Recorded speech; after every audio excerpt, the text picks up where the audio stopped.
그 한국신용정보원에 연체정보가 없으면 최곤자라시는 분들이 있어요. 나는 이제 연체가 되기 전에 신청했으니까는 난 신용이 나중에 좋을 거야 이렇게 생각하시는 분들이 있어요. 천만의 말씀. 코로나19 이후 경기 침체, 고금리 등 어려움이 지속되는 상황에서 연체 채무를 성실하게 전액 상환한 분들의 신속한 재기를 지원합니다.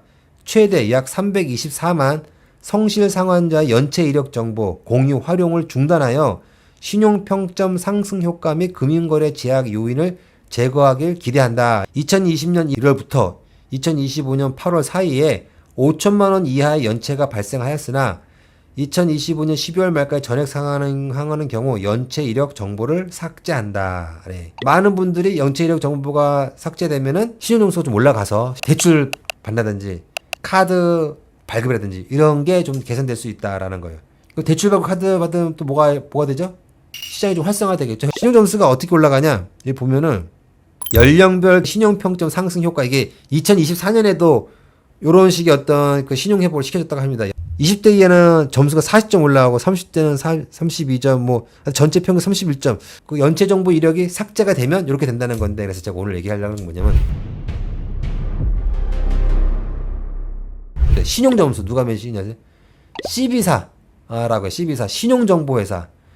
나이스 무슨 평가, 올 크레딧 두 군데에서 신용 점수를 매긴다. 그러면 이 신용 점수를 매기는 이 사람들은 뭘 근거로 신용 점수를 매기는지 아세요? 한국신용정보원에서 주는 정보랑 금융기관에서 직접 주는 정보 두 가지 정보를 가지고서 기문 저에 대한 신용 점수를 매기는 겁니다. 이 사람들. 이 한국신용정보에는 뭐가 있냐면 장기 연체 정보가 있어요. 장기 연체 정보가 있고, 금융기관이 장기 연체 정보는 한국신용정보원으로 보내. 근데 단기 연체는 한국신용정보원에 그 정보를 보내질 않아, 보유를 안 하고 있으니까. 그러니까 어때? 그냥 CB사에다 바로 보내는 거예요. 신용평가에서 바로 보내. 단기 연체도 신용정보에 반영시키라는 거죠. 단기 연체도 연체니까는. 단기 연체는 제가 3개월 미만 연체.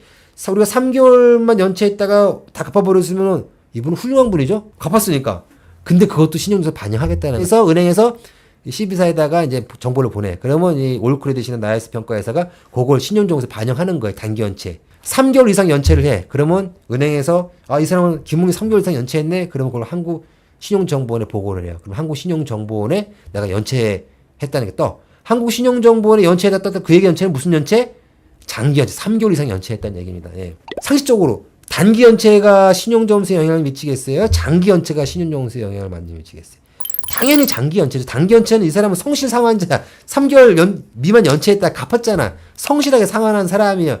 물론 한 번도 연체 안 한 사람보다는 신용이 떨어지겠지만, 근데 장기 연체는 아직도 연체 중인 사람들이고, 혹은 나중에 장기 연체가 끝났다 하더라도 단기 연체보다는 연체를 길게 했기 때문에 신용점수에 많이 반영되겠죠. 그래서 우리가 볼 거는 신용점수에서 뭐 상위 1%를 노리는 건 아니잖아요. 단기 연체는 우리가 지워버리고, 우리는 그래도 그냥 어느 정도의 신용, 카드가 발급되는 정도, 요 정도만 생각한다면 우린 장기 연체만 고민하고 장기 연체에 대해서만 좀 정확한 정보를 알아도 될 것 같아요. 그러면 자, 장기 연체 정보가 한국신용정보원에 등재가 되잖아요. 회생 파산 워크아웃하고 관계해서 시켜서 제가 한번 또 얘기를 해볼게요. 내가 장기 연체가 됐어. 장기 연체가 돼가지고 한국신용정보원에 등재가 됐어. 3개월 이상 연체가 돼서. 근데 내가 개인회생을 했어.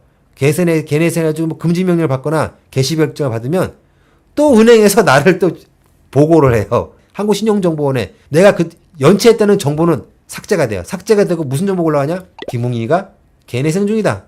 김웅이가 신용회복 지원 중이다. 워크아웃 중이다. 이런 공공정보가 등재가 돼요.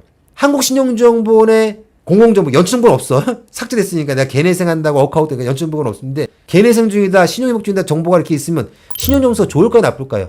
안 좋아요. 내가 개인회생 중이고 내가 워크아웃 중인데 신용점수가 좋겠어요? 당연히 안 좋지. 그런 분들이 있어. 그 한국신용정보원에 연체정보가 없으면 최곤자라시는 분들이 있어요. 이 공공정보가 들어가 있는데 소용이 없어요. 연체가 되기 전에 개인 워크아웃 신청했다. 연체가 되기 전에 개인회생 신청했다. 나는 이제 연체가 되기 전에 신청했으니까는 난 신용이 나중에 좋을 거야 이렇게 생각하시는 분들이 있어요. 천만의 말씀. 신용 아주 나빠요. 나쁘니까 이렇게 생각하셔야 돼.